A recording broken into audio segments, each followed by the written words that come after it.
Assalamualaikum warahmatullahi wabarakatuh. Saya Febria Savana dengan NPM 2501031021. Di sini saya akan menjelaskan materi konsep dasar IPS, yaitu sistem hukum, HAM, demokrasi, dan penegakannya di Indonesia. Yang pertama adalah latar belakang. Hukum memiliki peran penting dalam mengatur kehidupan bermasyarakat, berbangsa, dan bernegara. Di Indonesia, hukum tidak hanya berfungsi sebagai aturan tertulis, tetapi juga sebagai sarana untuk menjamin keadilan, melindungi hak asasi manusia atau HAM, dan mendukung terselenggaranya kehidupan demokrasi. Namun, dalam kenyataannya, penegakan hukum dan perlindungan HAM masih sering menghadapi berbagai permasalahan yang menimbulkan ketidakadilan dan ketidakpercayaan masyarakat terhadap hukum. Kondisi tersebut menunjukkan perlunya pemahaman yang lebih mendalam mengenai bagaimana sistem hukum Indonesia bekerja serta kaitannya dengan HAM dan demokrasi yang akan kita bahas pada materi ini. 1. Sistem hukum di Indonesia. Sistem hukum di Indonesia merupakan sistem hukum majemuk yang terbentuk dari perpaduan civil law, hukum adat, dan hukum Islam. Secara formal, Indonesia menganut sistem civil law, peninggalan kolonial Belanda yang menempatkan hukum tertulis sebagai sumber hukum utama. Namun, dalam praktiknya, sistem ini belum sepenuhnya mampu menjawab keragaman sosial masyarakat. Sehingga, hukum adat dan hukum Islam berperan melengkapi hukum nasional. Berikut ini sistem hukum Indonesia. Yang pertama, civil law sebagai dasar formal. Civil law adalah sistem hukum tertulis yang menjadi dasar pembentukan peraturan perundang-undangan dan struktur peradilan formal di Indonesia. Sistem ini menekankan asas legalitas dan kepastian hukum. B. Hukum adat. Hukum adat merupakan hukum yang berkembang dari kebiasaan dan nilai lokal masyarakat Indonesia.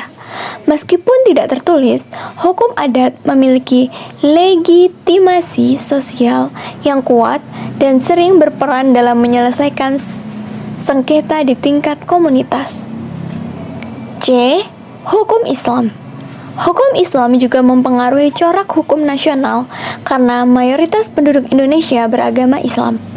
Hukum Islam telah memberi kontribusi nilai-nilai norma pada pembentukan hukum, terutama dalam bidang keluarga dan hukum perdataan Islam. 2.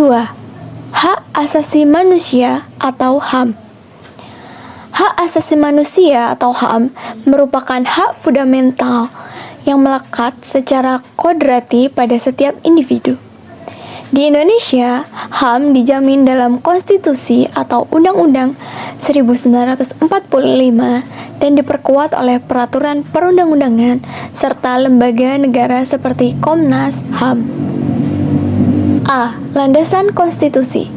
Undang-Undang 1945 secara tegas mengamanatkan perlindungan HAM sebagai bagian dari sistem ketatanegaraan Indonesia, terutama melalui amandemen yang masuk pada bab 10A tentang HAM.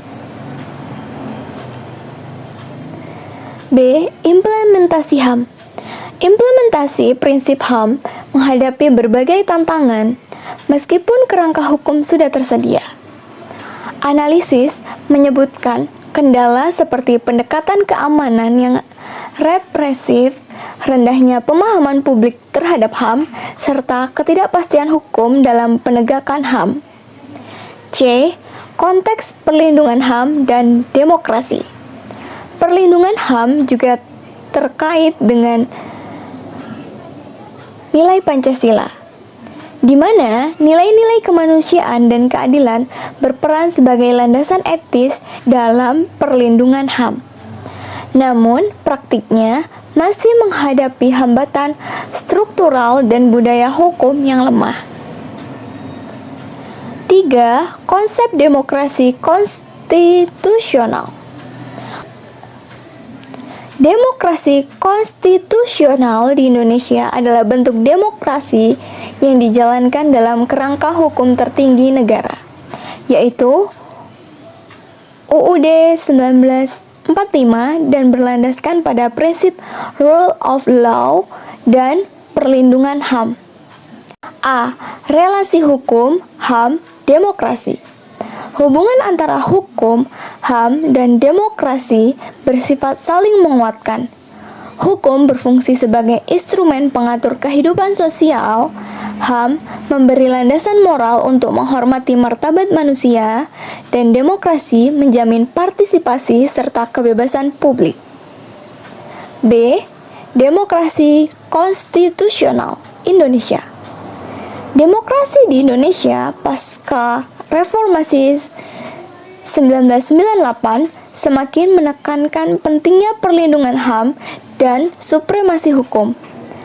Demokrasi bukan sekedar prosedur elektoral, tetapi harus menjamin keterlibatan masyarakat dalam pengambilan keputusan dan perlindungan hak-hak dasar. 4. Tantangan dalam penegakan hukum dan HAM di Indonesia.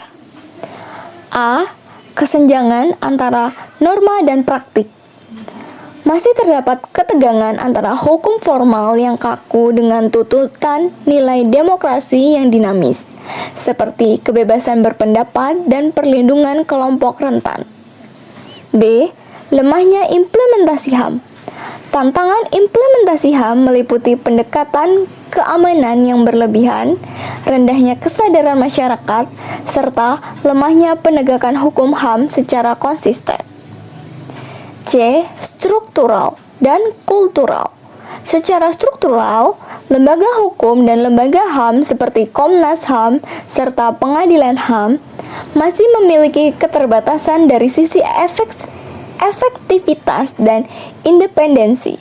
Secara kultural, kesadaran akan supremasi hukum dan HAM masih perlu diperkuat. Yang kelima, solusi untuk penegakan hukum dan HAM. Solusi penegakan hukum dan HAM di Indonesia dapat diwujudkan dengan menegakkan hukum secara adil dan tidak diskriminatif, memperkuat peran lembaga penegak hukum dan HAM, menanamkan pendidikan HAM sejak dini, serta mendorong keterlibatan aktif masyarakat dalam mengawasi jalannya hukum dan demokrasi. Ada 4 solusi. Yang pertama, yaitu A. Penguatan supremasi hukum. B. Reformasi lembaga penegak HAM. C. Pendidikan dan literasi HAM. D. Partisipasi publik dalam demokrasi.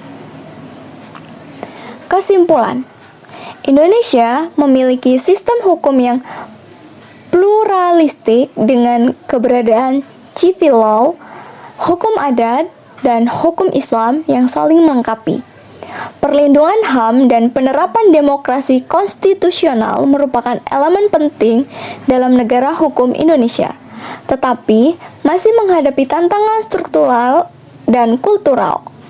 Dengan penguatan hukum, lembaga HAM, edukasi masyarakat, serta keterlibatan publik yang lebih luas dalam demokrasi, Indonesia dapat lebih efektif dalam menegakkan hukum dan HAM sesuai dengan nilai-nilai Pancasila dan konstitusi negara. Sekian presentasi dari saya akhiri. Wassalamualaikum warahmatullahi wabarakatuh.